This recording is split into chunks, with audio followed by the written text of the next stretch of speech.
Fightful Select had a report this week about plans for the next WWE Draft. It was noted that there is a widespread belief among talent that the draft is bound to happen sooner rather than later. And there are several stars from Monday Night Raw who were scheduled for the first SmackDown following Clash at the Castle on September 9th. On the other side, SmackDown talent are scheduled for Raw episodes internally for September 5th and September 12th. And this has led talent to speculate internally that the draft will be held shortly after the Clash at the Castle pay-per-view.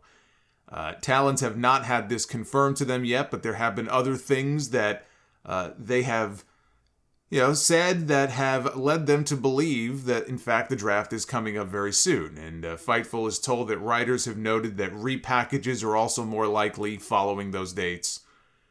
There were people online talking about the match on Main Event this past week with T-Bar and Mustafa Ali. And I couldn't even tell you the last time I watched Main Event, but I did go and watch that match, and they had a hell of a match. And it did look like a match between two people who recognize that change is in the air at WWE. And this is an opportunity for them to go out there and get noticed. They looked extra motivated. They had a very good match, the kind of match that we should be seeing on Monday Night Raw, not just on Main Event. And you would have to think that those two, especially T-Bar, you talk about a repackage. At least Ali got his name back. T-Bar is still T-Bar. Why he's still T-Bar, I have no idea. All the other schmoes that they ruined in the Retribution faction have pretty much they're either gone or they've been rebranded. T-Bar is still, wrestling under that name and is completely directionless. He would seem to be somebody who would be perfect for a repackaging and a renewed push. And you think of what other names would fall under that category. Who else could use a refresh? Who else could use maybe a name change or a gimmick change? Doudrop and Nikki ASH are two more examples of this. Doudrop, who at first thought her name change was only temporary, while the Eva Marie storyline played out. It's only temporary in WWE until it becomes permanent. She did an interview this week with Inside the Ropes, and she revealed that she has spoken with Triple H about a possible name change. She says that they had a conversation about it. Before, she said it was Vince's vision, and now it's Triple H's vision. And she wanted to get a sense from him of where he sees things going. And she says that she doesn't mind either way, although you can tell the way that she talks. If she had the option, she would have a different name. But she says that she doesn't mind either way. What she wants is to take more deliberate steps with her character going forward. And she said that for the past little while, basically things have been, in so many words, they've been awkward. Which I think is safe to say. It's not even awkward. It's just you watch, and when she shows up on television, she's just a body that they throw out there. There is no storyline direction for her. And you could see why it would be awkward. I mean, they started some kind of a storyline with her and Nikki, where it looked like she was trying to talk Nikki out of doing the superhero stuff. Kind of drop the shit, stop being silly, get serious. And then it just got dropped. It went absolutely nowhere. So she was just, I guess, having a conversation with him, looking to see, in his mind, what do you have for me? Where do you see me going here on this show? And she even, in the interview, she dropped a subtle tease that maybe there could even be a return to an old name in the future. Now, she used to go by Viper. So I'm not saying that she'll go back to being Viper. It could be one of those things where, does she want to give up ownership of the name to the company? Should she ever leave, now she can't use it. So maybe she won't be Viper, maybe she will. It sounds like the Doudrop name, either way, is probably going to be going away very soon. The era of change, indeed.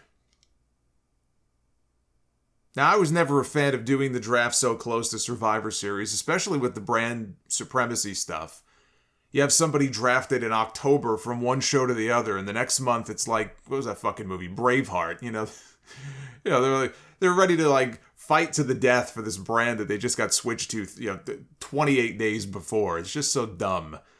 You should establish these people on their brands for more than a month or two before you have them fighting for those same brands. They should give things a reset, I think, every year by holding it after WrestleMania. That's how they did it at the beginning, and I think that's how it should still be done. Except for this year. This is the one year where it makes total sense to do a draft as soon as possible. This will be the first draft under Triple H. He should have a fresh start now, not 6 months from now, not 9 months from now. Right now, he is working off of a Vince McMahon Raw roster. He is working off of a Vince McMahon SmackDown roster. Triple H did not put these rosters together. He needs to make it his own. The idea of having a brand split at all anymore, I mean, in theory, I understand the logic behind it, but honestly, the idea of even having a brand split at all is very silly, especially when they don't even take it seriously. I mean, let's remember what this was all born out of in the first place. The whole concept of the brand split and the draft only came about after WCW died. And their planned WCW revival got scrapped at the very last minute. They no longer had any competition. So they split the brands to manufacture the idea, to create the illusion of competition where it no longer existed. What I would like to see out of the draft, if they insist on keeping to a brand split, the main thing is I'd like to see them actually commit to it. No wild card rule. You don't make exceptions all the time and just have people randomly show up on SmackDown who are on Raw and vice versa. I don't want to see that. WrestleMania season may be the exception, or maybe Survivor Series if they do brand versus brand, but there should be basically one special time of year where you want to make an exception if you do some kind of cross-branded special attraction of some kind. Otherwise, it should not be allowed. They also should keep the NXT roster eligible for the draft, which they have done the past few years. I'd like to see that continue. There's no logical reason for them not to be involved.